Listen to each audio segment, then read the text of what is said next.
শুধুই মানুষ নাই তাদের হুঁশ, চিনল না তাদের আল্লাহকে।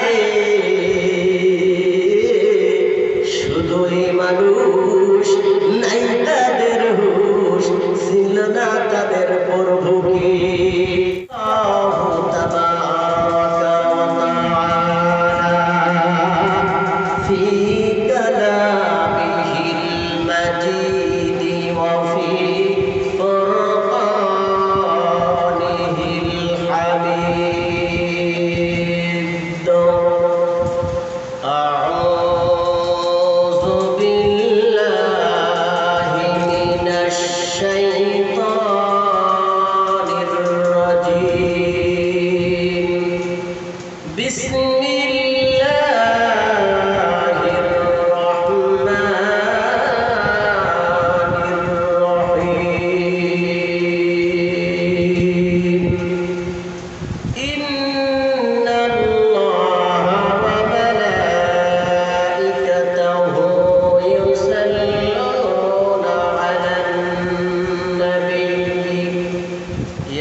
মহান রব্বুল কারীমের দরবারে লাখ কোটি শুকরিয়া যে আল্লাহ রাব্বুল আলামিন আমাদেরকে দ্বীনি মজলিসে কোরআন হাদিসের মজলিসে বসবার মতন দুই কথা বলা এবং শোনার মতন তৌফিক ইনায়েত করলেন। আমরা সেই মহান রব্বুল কারীমের নিকট লাখ কোটি শুকরিয়া জ্ঞাপন করি। সকলে বলি আলহামদুলিল্লাহ। মহান রব্বুল কারীমের দরবারে যতই আমরা শুকরিয়া আদায় করব ততই মহান আল্লাহ পাক বান্দার প্রতি রাজি হয়ে যাবেন, খুশি হয়ে যাবেন। আল্লাহ পাক চায় তার বান্দা হার হামেশা তার প্রতি সন্তুষ্ট থাকুক, খুশি থাকুক, রাজি থাকুক। তাই যেই সূত্রে যেইভাবে আমরা রব্বুল কারীমের প্রশংসা করব, আল্লাহ তাআলা বান্দাকে তার নিকটে নিয়ে যাবে। বলেন সুবহানাল্লাহ। এই জন্য দ্বীনে মজলিসে বসা, দ্বীনে ইজলাসে বসা, দ্বীনে কোরআন কারীমের মজলিসে বসা এটা সাধারণ ব্যাপার না।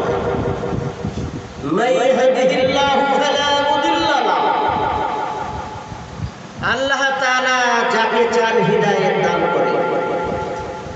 আপনি দ্বীনি মজলিসে যাইবেন, কোরআনুল কারীমের সংস্পর্শে আসবেন, এটা আল্লাহ তাআলা আপনার প্রতি একটা দয়া এবং মায়া।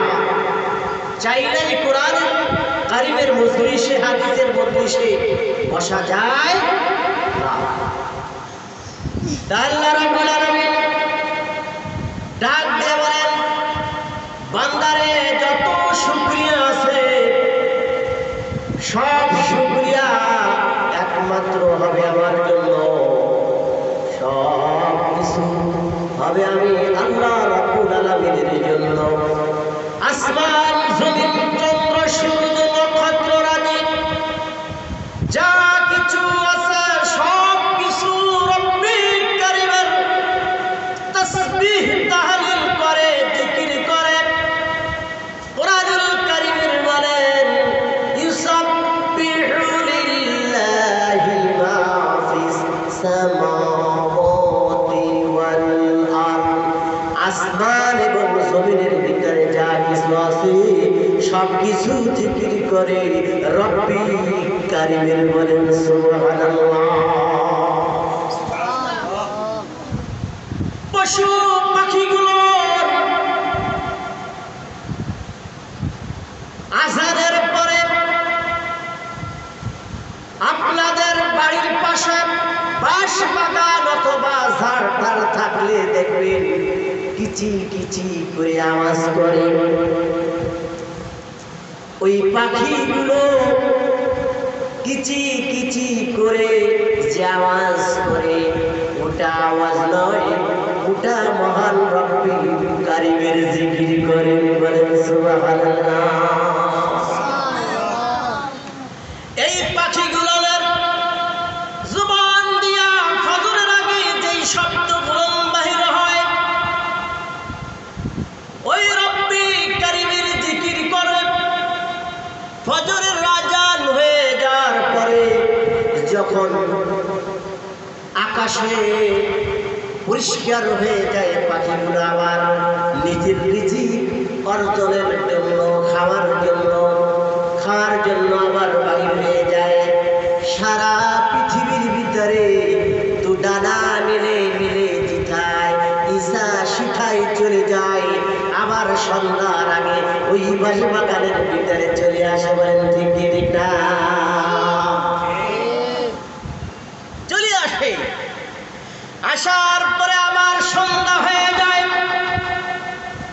আবার ইউসাব্বিহু লিল্লাহি মা ফিস সামাওয়াতি ওয়া মা ফিল আরদ। আসমান এবং জমিনের ভিতরে যা আছে সব কিছুই জিকির করে আল্লাহ রাব্বুল আলামিন।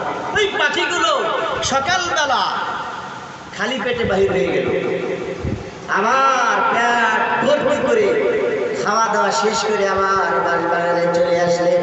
কিসির বিচির জিকির করে লা ইলাহা ইল্লাল্লাহ, লা ইলাহা ইল্লাল্লাহ। আপনারা আমরা শুনতে পাই পাখি কিচিমিচি করে আওয়াজ করে, আসলে নয়, ওরা প্রভু মহান আল্লাহ পাকের জিকির করে। শুধু তাই নয়, সপ্তম আকাশে একটা পাখি আছে, সপ্তম আকাশে একটা মোরগ আছে। ওই ফজরের আগে ওই মোরগটা ডেকে বলে সুবহুন কুদ্দুসুন রব্বুনা ওয়া রব্বুল মালাইকাতু ওয়ার রূহ। আল্লাহু আকবার। সপ্তম আকাশে একটা মোরগ বানিয়ে রাখছে। পৃথিবীর ভিতরে আপনারা আমরা যেই মোরগগুলো লালন করি পালন করি, দেখবেন ফজরের সময় হলে ওই মোরগটা বলতেছে কুকুরু, কি কয় কুকুরু। তার মানে ওই সপ্তম আকাশে যেই মোরগটা আল্লাহ রাব্বুল আলামিন বানিয়ে রাখছেন ওই আওয়াজটা পৃথিবীর ভিতরে যেই মোরগ আছে ওর কানে চলে আসে, ও বাগ দেয় আর বলে কুকুরু।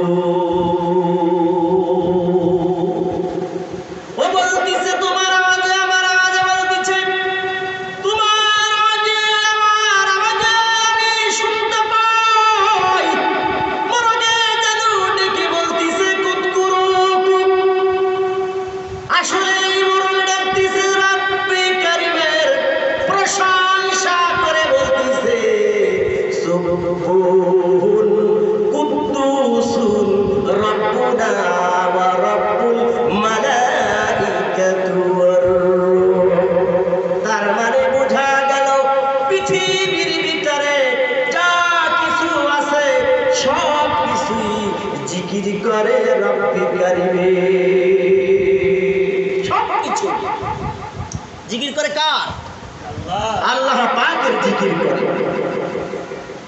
শুধুই মানুষ নাই তাদের হুঁশ, ছিল না তাদের আল্লাহ